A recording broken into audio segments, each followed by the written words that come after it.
Hello everyone, welcome to my channel and thanks for clicking on this video. ये है One Punch Man chapter 196 का full narration video. पर chapter को शुरू करने से पहले मैं आप सबसे रिक्वेस्ट करना चाहूंगा कि मेरे चैनल को सब्सक्राइब कर दीजिए और बेल आइकन को दबा दीजिए। और इसी के साथ हम इस चैप्टर को शुरू करते हैं। तो शुरुआत में हमें सुपर हीरो एसोसिएशन की बिल्डिंग दिखाई जाती है, जिसके अंदर फ्लैशी फ्लैश और साइटामा आए होते हैं ब्लास्ट से मिलने, जैसा कि हमने पिछले चैप्टर में देख रखा है। और उनकी कन्वर्सेशन भी वहीं से स्टार्ट होती है जहाँ पर पिछले चैप्टर में खत्म हुई थी। फ्लैशी फ्लैश ब्लास्ट से पूछता है कि तुम गॉड और निंजा विलेज के कनेक्शन के बारे में जरूर बहुत कुछ जानते हो। पर हम देखते हैं कि यहाँ पर साइटामा और मनाको परेशान थे क्योंकि उन्हें कुछ भी समझ में नहीं आ रहा था। साइटामा बोलता है कि ओह हाँ, मुझे याद है, सोनिक और वो दो अजीब से बंदे भी निंजा विलेज के बारे में ही बात कर रहे थे। इसके बाद फ्लैशी फ्लैश ब्लास्ट से बोलता है कि तो वो तुम्हें थे जिसने निंजा विलेज को खत्म किया। ब्लास्ट बोलता है कि पर मैं तुम्हें ब्लेम नहीं करूंगा अगर तुम उस बात से मुझ पर गुस्सा हो तो। पर फ्लैशी फ्लैश बोलता है कि मैं गुस्सा नहीं हूँ, बल्कि मैं तो उस बात से बहुत ही रिलीफ फील कर रहा हूँ। आगे ब्लास्ट बोलता है कि मैं सरप्राइज हूँ कि तुम्हारे जैसे आदमी को ये बात अब जाकर पता लगी है। और तभी साइटामा उन दोनों के बीच में बोलता है कि आखिर तुम लोग बात क्या कर रहे हो, मुझे कुछ भी समझ में नहीं आ रहा है। और तब फ्लैशी फ्लैश उन सबको अपनी बैक स्टोरी बताता है कि वो बचपन से ही निंजा विलेज में एक असैसिन बनने के लिए ट्रेन हुआ है। ये विलेज लोकेटेड था पहाड़ों के बीच में एक ऐसी जगह पर जहाँ पर कोई भी इंसान नहीं पहुँच सकता था,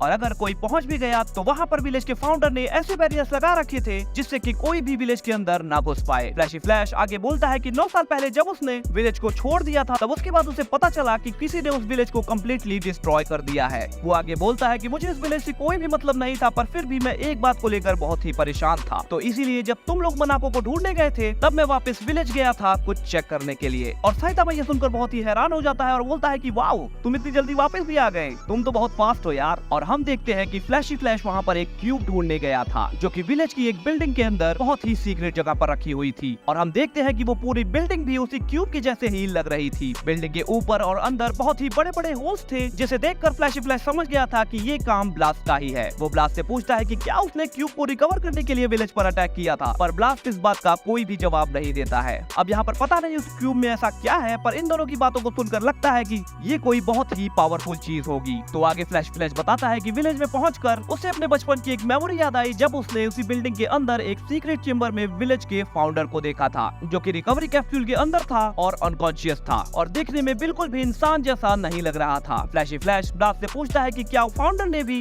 गॉड की पावर को हासिल किया था, और ब्लास्ट उसे हाँ में रिप्लाई देता है। ब्लास्ट बताता है कि फाउंडर उसका पार्टनर हुआ करता था, जिसका नाम था एम्प्टी वॉइड, और वो दोनों उन दिनों मिलकर उन क्यूब्स को ही ढूंढ रहे थे। पर उसके मॉन्स्टर बन जाने के बाद उसने अपने नाम को यूज करना छोड़ दिया, और तब से लोग उसे दैटमैन के ही नाम से जानते हैं। वो इकलौता ऐसा इंसान था जो कि gate of the celestial rock cave को खोल सकता था, जो कि उस डायमेंशन में खुलती है जहाँ पर गॉड छिपा हुआ है। और इसीलिए ब्लास्ट उसे ह्यूमन बनाने का तरीका ढूंढ रहा था। और यहाँ पर वो उस एक्सपेरिमेंट की बात कर रहा था जो कि मॉन्स्टरिफिकेशन को रिवर्स कर सकता है, जैसा कि हमने पिछले चैप्टर में देख रखा है। इसके बाद वहाँ पर एक लड़की आती है और उसके हाथ में एक लेटर ऑफ चैलेंज था, जो कि फ्लैशी फ्लैश के लिए था। फ्लैशी फ्लैश उसे ओपन करता है और देखता है कि लेटर सोनिक की तरफ से है, जिसमें लिखा था that man has awaken and he is after your head. तो भागने से कोई भी फायदा नहीं है, तो मेरे हाइड आउट पे आ जाओ। और आगे लिखा था I await you at the place where childish dreams are seen. तो यहाँ पर मैं एक बात बता दूं कि सोनिक का हाइड आउट और the place where the childish dreams seen, ये दोनों जगह अलग अलग हैं, और ये चीज आप सबको आगे समझ में आएंगी।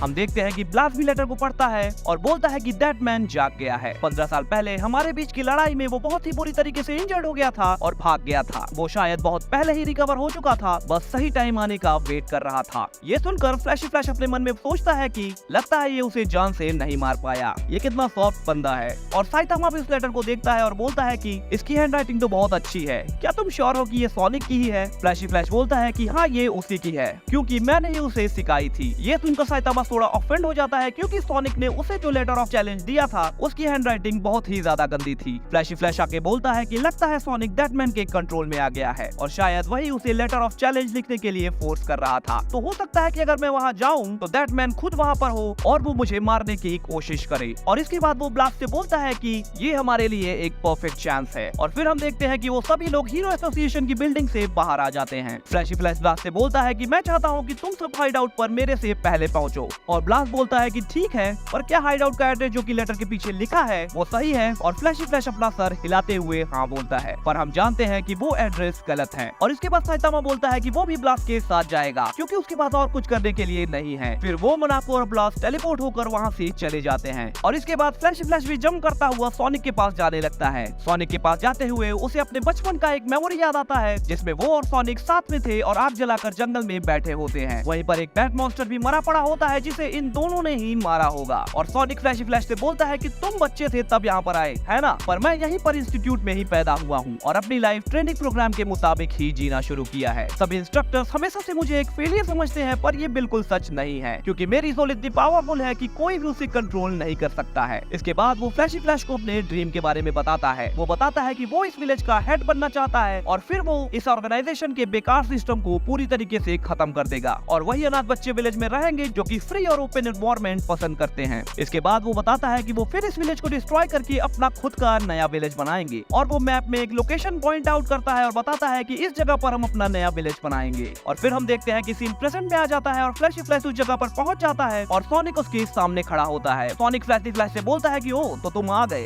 यानी कि तुम्हें अभी भी याद था। और हम देखते हैं कि वो पूरी जगह अब कचरे से भरी हुई होती है। सोनिक बताता है कि कुछ साल पहले यहाँ पर एक रोड बनाई गई थी जिसके बाद से सभी इंडस्ट्रियल कंपनीज ने अपना वेस्ट मटेरियल यहाँ पर से इलीगल तरीके से डंप करना शुरू कर दिया। तो तुम्हें नहीं लगता कि एक परफेक्ट जगह है हमारे उस रिडिकुलस ड्रीम को खत्म करने के लिए? और इसके बाद सोनिक अपना स्वॉर्ड निकाल लेता है और फिर हम देखते हैं कि फ्लैशी फ्लैश भी अपना स्वॉर्ड निकाल लेता है और चैप्टर यहीं पर खत्म हो जाता है। सो आई होप कि ये एक्सप्लेनेशन वीडियो आपको अच्छी लगी होगी और अगर अच्छी लगी तो प्लीज वीडियो को लाइक कीजिए और हाँ, अगर चैनल को सब्सक्राइब नहीं किया है तो प्लीज सब्सक्राइब कर लीजिए। मिलते हैं आपसे नेक्स्ट वीडियो में।